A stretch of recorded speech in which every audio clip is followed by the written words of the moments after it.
अजितदादा हे केवळ एक व्यक्तिमत्व नव्हतं, तर ते एका पिढीचा आत्मविश्वास होते. शेतकऱ्यांचा एक कळवळा असलेले, शेतीबद्दल इत्थंभूत माहिती असलेले, शेती, ॲनिमल हजबंड्री या सगळ्या विषयांची पूर्ण जाण असलेले आणि एक प्रकारे मातीतनं तयार झालेलं नेतृत्व असं अजितदादांचं नेतृत्व होतं.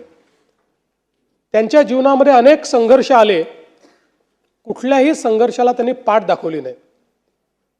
सातत्याने त्या संघर्षाला सामोरं ते गेले, कधी पोळापुढे झुकले नाहीत. पण ज्यावेळी दादांना मनातनं असं वाटलं की काहीतरी चूक आहे किंवा समाजाला ते चूक वाटत आहे, त्यावेळी जाहीर माफी मागायला त्यांनी मागे पुढे पाहिलं नाही. अशा परिस्थितीमध्ये दादा कुठलंही इगो न ठेवता जाहीरपणे माफी मागून पुढच्या कामाला त्या ठिकाणी लागायचे, हे देखील आपण बघितलेलं आहे.